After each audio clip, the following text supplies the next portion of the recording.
तो मेरे YouTube channel गुरु कृपया क्लासेस पर आपका स्वागत है। तो हम पढ़ रहे थे 10th क्लास के अनिवार्य हिंदी की बुक है एक्सतीस भाग 2, जिसका चैप्टर नंबर आज हम 4 पढ़ेंगे, जिसका नाम है सूर्यकांत त्रिपाठी निराला। निराला जी की इसमें 2 कविताएं दी हुई है, छोटी छोटी, उत्साह है और अट नहीं रही है। वो कविताएं पढ़ने से पहले हम निराला जी के जीवन परिचय और उनके जीवन की कुछ खास घटनाएं तथा उसकी रचनाओं के बारे में देख लेते हैं। तो चलो पढ़ते हैं, करते हैं स्टार्ट। सूर्यकांत त्रिपाठी निराला जी का जन्म बंगाल के महिसादल में सन 1899 में हुआ। वे मूलतः गढ़ाकोला जिला उन्नाव उत्तर प्रदेश के निवासी थे। निराला की औपचारिक शिक्षा 9वीं तक महिसादल में ही हुई। उन्हें स्वाध्याय से संस्कृत, बांग्ला और अंग्रेजी का ज्ञान अर्जित किया। वे संगीत और दर्शन शास्त्र के भी गहरे अध्येता थे। रामकृष्ण परमहंस और विवेकानंद की विचारधारा ने उस पर विशेष प्रभाव डाला। तो अपनी मेधा के आधार पर, अपनी बुद्धि के आधार पर इन्होंने इन 3-4 भाषाओं का ज्ञान प्राप्त किया। निराला की पारिवारिक जीवन और संघर्षों से निराला का पारिवारिक जीवन दुखों और संघर्षों से भरा था। आत्मीयजनों यानी प्रियजन असामयिक निधन से उन्हें भीतर तक तोड़ दिया। तो देखो बच्चों, जब निराला जी बाल्यावस्था में ही थे तो उसकी माँ का निधन हो गया, और जो ही वो युवावस्था में पहुँचे तो उसके पिताजी हैं उनका साथ छोड़कर इस संसार से चल बसे। जब प्रथम विश्व युद्ध के बाद एक महामारी फैलती है प्लेग नाम की, तो उस महामारी में भी उसकी पत्नी, भाई, भाभी और चाचा चल बसते हैं। अंत में जब एकमात्र पुत्री होती है उसकी सरोज नाम की, उसकी मृत्यु ने तो निराला के भीतर तक ही झकझोर दिया। और ये जो उसकी पुत्री है, उसकी मृत्यु के बाद उन्होंने उसकी याद में, उसकी स्मृति में एक कविता लिखी थी, उसका नाम था सरोज स्मृति। और ये जो कविता है सरोज स्मृति नाम की, वो हिंदी संसार का सर्वाधिक प्रसिद्ध शोक गीत माना जाता है। ठीक है, तो आगे देखो, साहित्यिक मोर्चे पर भी उन्होंने अनवरत संघर्ष किया और 1961 में उसका देहांत हो गया। तो देखो बच्चों, कोई भी क्षेत्र हो उसमें ख्याति प्राप्त करने के लिए व्यक्ति को संघर्ष तो करना ही पड़ेगा। और सूर्यकांत त्रिपाठी निराला हैं, वह बहुत ही बहुमुखी प्रतिभा के धनी थे। लेकिन वही है कि किसी की प्रतिभा छप जाती है और किसी की छुप जाती है। यही इन कवि लोगों के साथ होता है। तो किसी को कम संघर्ष करना पड़ता है, किसी को अधिक संघर्ष करना पड़ता है। तो चलो अब आगे पढ़ते हैं उनकी काव्य रचनाएं। उनकी काव्य रचनाओं में अनामिका, परिमल, गीतिका, कुकुरमुक्ता और नए पत्ते प्रमुख हैं। और इनके अलावा इसकी जो उपन्यास भी लिखे हैं इन्होंने, कहानी भी, आलोचना, निबंध लेखन में भी ख्याति अविस्मरणीय है। निराला रचनावली के नाम से 8 खंडों में उसका संपूर्ण साहित्य प्रकाशित है। कि उन्होंने जितने भी जो रचनाएं लिखी हैं, कविता लिखी हैं, उपन्यास हैं, कहानी है, निबंध, जो कुछ भी लिखा है साहित्य के क्षेत्र में, वो निराला रचनावली के नाम से 8 खंडों में विभाजित है। निराला विस्तृत सरोकारों के कवि हैं। दार्शनिकता, विद्रोह, क्रांति, प्रेम, तरलता और प्रकृति के विराट तथा उदात्त चित्र की रचनाओं में उपस्थित हैं। उनके जो विद्रोही स्वभाव ने कविता के भाव जगत और शिल्प जगत में नए प्रयोगों को संभव किया। छायावादी रचनाकारों में उन्होंने सबसे पहले मुक्तक छंद का प्रयोग किया। शोषित, उपेक्षित, पीड़ित और प्रताड़ित जन के प्रति उसकी कविता में जहाँ गहरी सहानुभूति का भाव मिलता है, तो वहीं जो शोषक वर्ग यानी शोषण करने वाले और सत्ता पक्ष के प्रति प्रचंड ही प्रतिकार का भाव वो अपनी कविता में दिखाते हैं। तो देखो, ये जो निराला जी हैं ये भी एक छायावाद के आधार स्तंभों माने जाते हैं। छायावाद के 4 आधार स्तंभ हैं, प्रसाद पंत, निराला और महादेवी वर्मा। तो यहाँ पर जो कविता दी गई है उसके बारे में थोड़ा थोड़ा दिया हुआ है, तो पढ़ लेते हैं हम। उत्साह एक आह्वान गीत है जो बादल को संबोधित है। बादल निराला का प्रिय विषय है। कविता में बादल एक तरह पीड़ित प्यासे जन की आकांक्षा को पूरा करने वाला है, तो दूसरी तरफ वही बादल नई कल्पना और नए अंकुर के लिए विध्वंस, विप्लव और क्रांति चेतना को संभव करने वाला भी। कवि जीवन को व्यापक और समग्र दृष्टि से देखता है। कविता में ललित कल्पना और क्रांति चेतना दोनों हैं। सामाजिक क्रांति या बदलाव में साहित्य की भूमिका महत्वपूर्ण होती है। निराला इसे नवजीवन और नूतन कविता के संदर्भ में देखते हैं। तो देखो बच्चों, यहाँ पर जो कविता है उत्साह है, वो एक आह्वान गीत है। आह्वान है वो बादलों को कर रहे हैं। इन बादलों को संबोधित करके आह्वान करना, पुकारना, बादलों को संबोधित करके कवि है वो जो पीड़ित जन है उसमें उत्साह और क्रांति का संदेश देने के लिए आह्वान कर रहे हैं। बादल निराला का प्रिय विषय है। देखो निराला जी हैं एक क्रांतिकारी जो कवि हुआ करते थे और उन्होंने अपने जो संदेश है, क्रांतिकारी जो विचार हैं वो समाज तक पहुंचाने के लिए बादलों को माध्यम बनाया और उन्होंने एक कविता बादल राग लिखी है। कविता में बादल एक तरफ पीड़ित प्यासे जन की आकांक्षाओं को पूरा करने वाले हैं तो दूसरी तरफ वही बादल नई कल्पना, नए अंकुर के लिए विध्वंस और विप्लव क्रांति चेतना को संभव करने वाले भी हैं। तो यहाँ पर यही है कि एक तरफ तो जो बादल हैं वो बारिश करके जो पेड़ पौधे हैं, पशु पक्षी और जो मनुष्य जन हैं उनके शीतलता प्रदान करते हैं और उसकी प्यास बुझाकर उसकी आकांक्षा को पूरी करते हैं। दूसरी तरफ एक क्रांति का प्रतीक माना है जो नई कल्पना और नए अंकुर के लिए विध्वंस, विप्लव और क्रांति चेतना को संभव करने का। यहाँ पर क्या तात्पर्य है कि जब वर्षा होती है और आंधी तूफान, ओलावृष्टि, गर्जना के साथ जब वर्षा होती है तो जो पुराने पेड़ होते हैं वो उखड़ जाते हैं। और आपने देखा होगा जब पुराने पेड़ उखड़ जाते हैं तो जब वर्षा होती है तो उसकी जगह है, उनकी जड़ें हैं दोबारा प्रस्फुटित होकर वहाँ पर एक नए पेड़ का रूप लेने लग जाती हैं, है ना। तो यही यहाँ पर संकेत कर रहे हैं कवि की जो पुरानी रूढ़िवादिता में जीने वाले लोग हैं, जो सड़ी गली परंपराओं में रहते हैं समाज में और उसी को स्वीकार करते हुए अपना जीवन जी रहे हैं और अपना भाग्य समझ रहे हैं, तो उसकी विचारधाराओं को ख़त्म करके जो नई प्रगतिशील विचार उत्पन्न करने वाला मानना है। ठीक है, तो आगे देखो कवि यहाँ पर इस कविता में लिखा है कि जो ललित कल्पना और क्रांति चेतना इस कविता में दोनों हैं। ललित कल्पना यानी सुंदर कल्पना भी है और एक क्रांतिकारी जो स्वर हैं वो भी इसमें दिखाई देते हैं। सामाजिक क्रांति या बदलाव में साहित्य की भूमिका महत्वपूर्ण है। निराला इसे नवजीवन और नूतन जो कविता के संदर्भ में देखते हैं। तो देखो बच्चों, साहित्य को समाज का दर्पण कहा जाता है और इसका मतलब है कि जो साहित्यकार होता है उसके साथ उसका समाज के साथ बड़ा ही घनिष्ठ संबंध होता है। साहित्य में जो होता है वो समाज का दर्पण प्रतिबिंब होता है और जो समाज होता है वह साहित्य का प्रतिबिंब, एक दूसरे के पूरक होते हैं। तो साहित्य की शुरुआत भी समाज से ही होती है।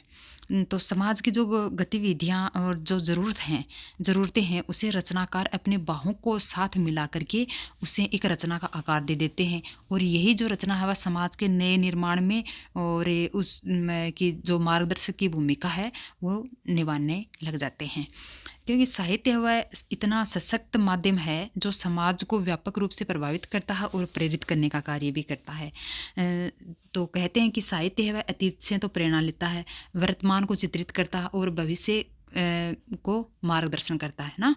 तो इस प्रकार साहित्य समाज को एक तरफ तो संस्कारित करने का काम करता है और दूसरी तरफ है जो जीवन मूल्यों की भी शिक्षा देता है और उस समय की जो कालखंड की जो बुराइयां हैं, कमियां हैं, रूढ़िवादिता हैं, उस जो विरोधाभास हैं उनको अपनी रचनाओं में रेखांकित करके समाज को एक संदेश भेजते हैं जिससे समाज में सुधार भी आता है और सामाजिक विकास की गति भी तेज होती है। तो यह इसका अर्थ है यहाँ पर कि साहित्य की भूमिका वो महत्वपूर्ण होती है समाज में बदलाव के लिए। तो आगे देखो बच्चों, जो अगली कविता है अट नहीं रही है वो देखते हैं। अट नहीं रही है कविता फागुन की मादकता को प्रकट करती है। कवि फागुन की सर्वव्यापकता, सुंदरता को अनेक संदर्भों में देखता है।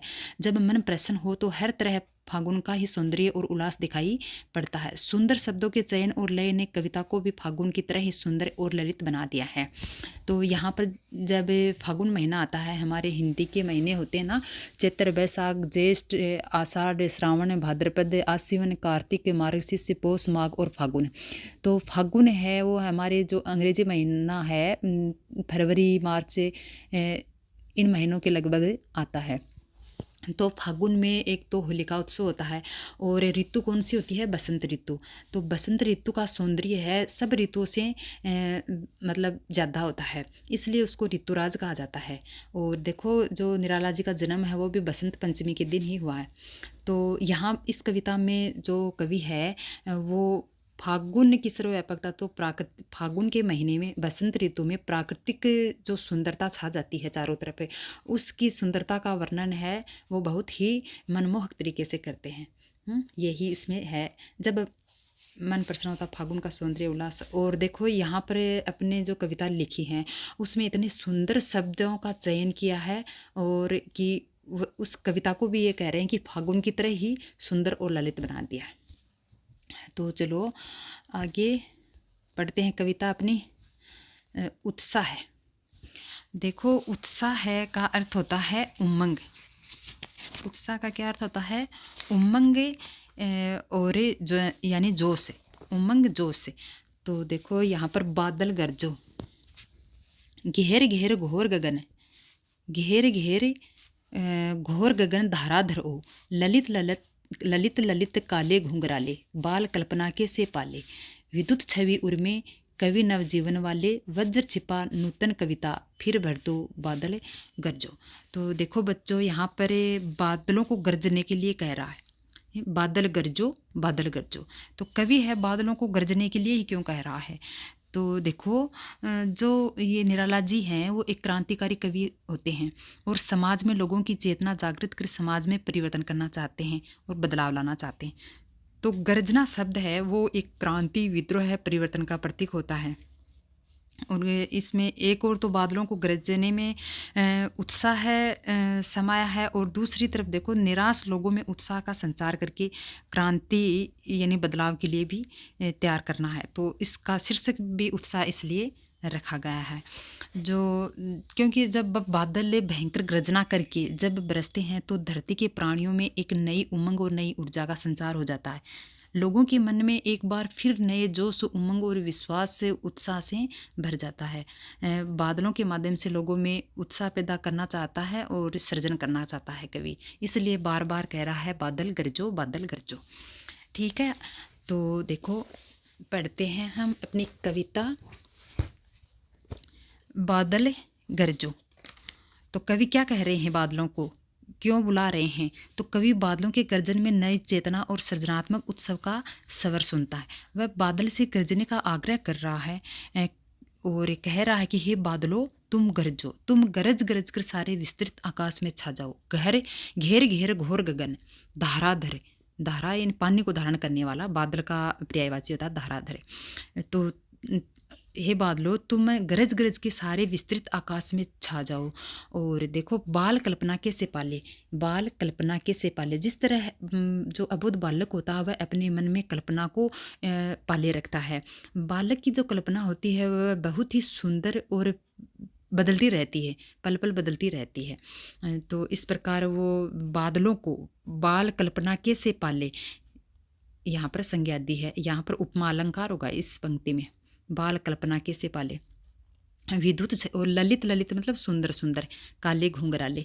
तो कभी यहाँ पर एक बालक होता है और उसके काले घुंघराले बाल होते हैं, तो उस जो बालक की छवि कितनी सुंदर लगती है। तो उस बालक से ही बादलों की उपमा दी है, मतलब बादलों को वो घुंघराले बालों से युक्त जो बालक होता है वो बताया है। तो कहते हैं कवि कि सुंदर काले घुंघराले केसों के रूप वाले बालकों जैसे सुंदर बादल तुम गरजो।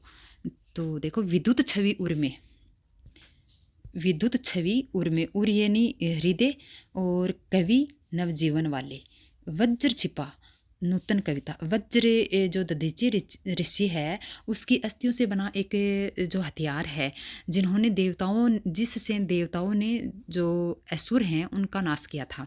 तो वज्र बहुत कठोर होता है। तो वज्र छिपा नूतन कविता, फिर भर दो बादल गरजो। तो कवि कह रहे हैं, नहीं कवि इस कविता में कह रहे हैं कि हे बादलों तुम एक कवि के समान हृदय में बिजली की चमक जैसे उत्साह है, तुम में उत्साह से तुम पूर्ण हो। तुम संसार में एक नए जीवन का संचार करने वाले हो और अपने वज्र जैसे विध्वंसक शक्ति को छुपाए रखो और मेरे हृदय में एक नई कविता को जन्म देने वाले विचार भेज दो, भाव भेज दो। हे बादल तुम गरजो। तो यहाँ पर देखो बादल जब गरजते हैं तो उसमें बिजली भी कड़कती है। तो यहाँ पर है कि तो आप में बरसने की शक्ति है, बरस कर मन को शीतल भी कर सकते हो, और आप उसी के बीच अपने जो वज्र जैसी शक्ति रखने वाली विद्युत है वो भी छुपाए रखती हो। तो कवि कह रहा है कि अपने वज्र जैसी विध्वंसक शक्ति को छुपाए रखो और मेरे हृदय में एक नई कविता को जन्म दो। ये नई कविता का मैं सर्जन कर सकूं, उस कविता में ऐसे विचार मेरे मन में जैसे आपके बादल उमड़ घुमड़ कर आ रहे हैं, वैसे ही मेरे मन में भी विचार उत्पन्न करो, आप गरजो, ताकि मेरे मन में जो विचार उत्पन्न हो और ऐसी कविता की रचना करूं जिसमें समाज के लोगों को एक संदेश पहुंचे और एक उत्साह पैदा हो। तो देखो, फिर भर दो बादल गरजो, विकल विकल, फिर क्या है, वज्र छिपा नूतन कविता, फिर भर दो बादल गरजो। विकल विकल उन्मन थे उन्मन, विश्व के निदाघ के सकल जन, आए अज्ञात दिशा से अनंत के घन, तप्त धरा जल से फिर शीतल कर दो बादल गरजो। तो कवि कह रहे हैं विकल विकल भी व्याकुल व्याकुल, विकल विकल का अर्थ है व्याकुल व्याकुल, उन्मन उन्मन यानी उन्मना,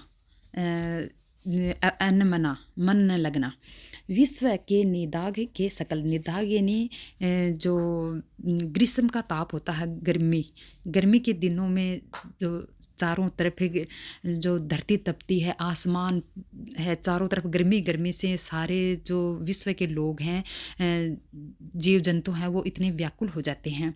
तो कवि इसी को मतलब कह रहे हैं कि यहाँ पर कि हे बादलों, संसार के सारे लोग ग्रीष्म के तपन से व्याकुल और अनमने हैं। ऐसे समय में अज्ञात दिशा से आकर तुम अनंत आकाश में छा जाओ। अब अपनी शीतल जल वर्षा से इस तपती हुई धरती को भिगोकर उसको शीतलता प्रदान करो, उसका ताप दूर करो।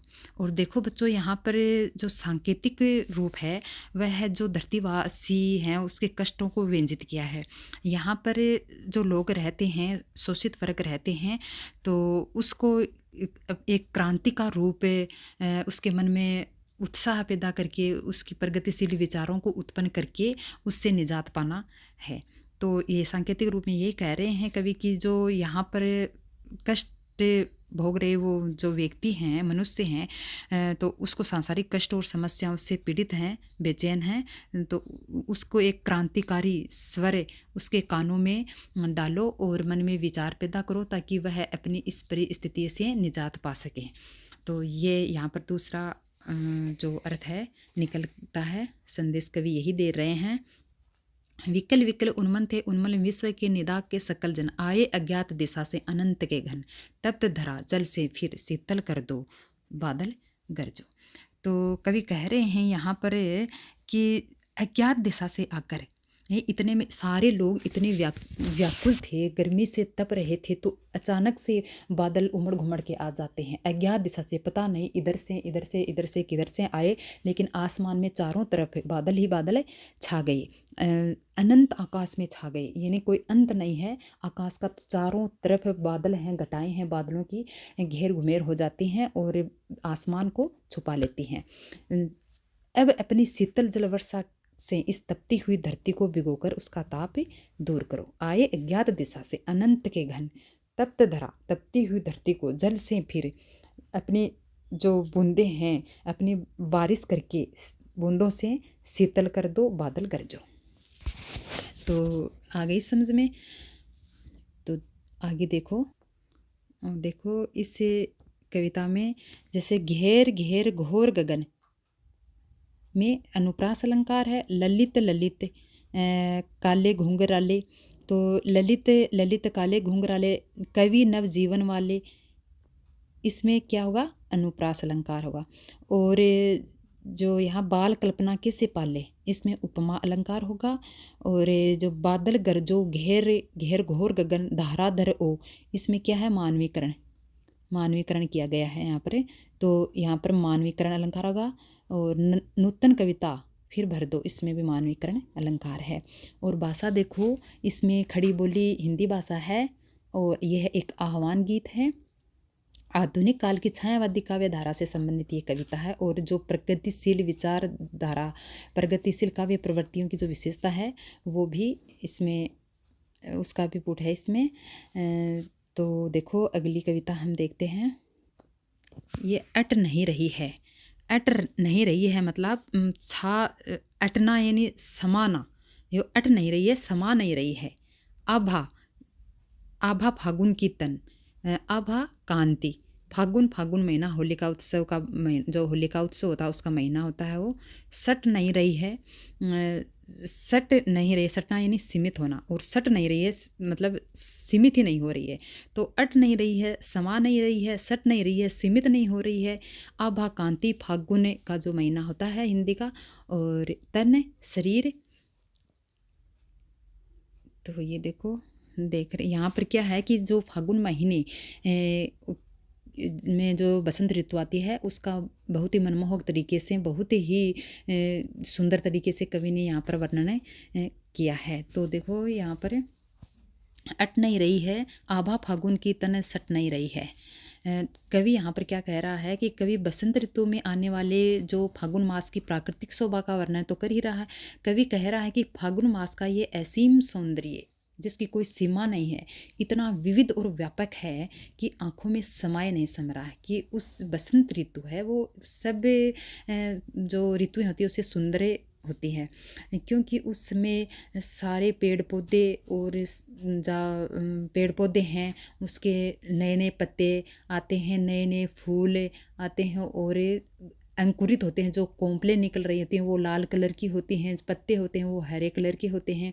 तो इस प्रकार विविध बताया है यहाँ पर कि विविध और व्यापक हैं, जो आँखों में समाये ही नहीं सम रही है, आँखों में समा ही नहीं रही है। लगता है कि प्रकृति के शरीर में न समाने वाली ये जो कांतिमय शोभा बाहर निकल के बढ़ रही है, सट नहीं रही है मतलब बाहर निकल रही है।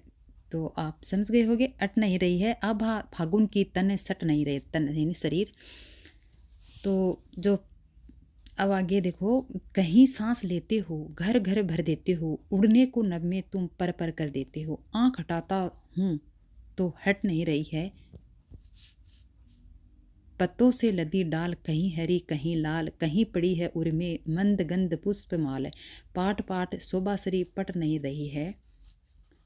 तो देखो यहाँ पर कहीं सांस लेते हैं, तो सांस लेते हैं मतलब जब बसंत ऋतु होती है तो उसकी जो सुबह होती है तब इतनी मंद मंदे हवा चलती है कि बहुत ही सुगंधित होती है, मदहोश करने वाली होती है। तो फागुन की सुगंधित वायु का एक झोंका है, वह घर घर को मादक गंध से भर देता। कहीं सांस लेते हो तो घर घर भर देते हो, उड़ने को नभ में तुम पर पर कर देते हो। और जो बासंती मस्ती से उड़ान भरते जो पक्षी हैं, पक्षियों के कारण सारा आकाश पंखमय हो गया। पर पंख, पर ये नहीं पंख होता है, तो पर कर देते हो, तो आकाश में पंख कर देते हो। और क्या है, आँख हटाता हूँ तो हट नहीं रही है, पत्तों से लदी डाल, कहीं हरी कहीं लाल। तो जो कवि कह रहे हैं कि फागुन के महीने में बसंत ऋतु में जो प्राकृतिक जो सौंदर्य है उसकी जो शोभा है इतनी आकर्षक है कि उस पर दृष्टि हटाए नहीं हटती, लगातार ऐसा लग रहा है कि देखता ही रहूं। कवि जहाँ हरे और लाल का मतलब यहाँ आँख हटा हट, पत्तों से लदी डाल, कहीं हरी कहीं लाल। जब जो नई जो कोंपले अंकुरित होती हैं, नई कोंपलें निकलती है तो उस समय उसका रंग लाल होता है और फिर पत्ते का रूप धारण कर लेती है तो हरा हो जाता है। तो यही यहाँ पर मतलब है, कहीं हरी कहीं लाल, लालों से लाल पत्तियों से डालियाँ लदी हुई है, और कहीं मंद मंद गंध वाले फूलों के समूह है जो वहाँ पर लगे हुए हैं। कहीं पड़ी है उर में मंद गंध पुष्प माल। तो यहाँ पर देखो बच्चों, कहीं पड़ी है उर यानी हृदय गला, मंद गंध पुष्प माल। तो यहाँ पर कवि है वो एक जो प्रकृति है उसको दुल्हन का रूप दे रहे हैं, एक परी का, एक सुंदर स्त्री का रूप दे रहे हैं। कह रहे हैं कि जो मंद मंद गंध वाले फूलों के जो समूह लगे हैं, फूलों के जो गुच्छे लगे हैं, वो प्रकृति रूपी जो दुल्हन है, प्रकृति रूपी जो सुंदरी है, उसके गले में पड़ी पुष्पों से बनी माला जैसी प्रतीत हो रही है। समझे, जैसे प्रकृति में बसंत जो महीना होता है उसमें तरह तरह के फूल इतनी प्राकृतिक शोभा बढ़ा देते हैं कि रंग बिरंगे फूलों से प्रकृति भरी हुई है, तो ऐसा लग रहा है मानो जो ये प्रकृति रूपी दुल्हन है उसके गले में ये माला जो शोभा पा रही है। तो मंद गंध पुष्प माल, मंद गंध सुगंधित मालों की जो पुष्प माला है वो गले में, सुंदरी के गले में सज रही है।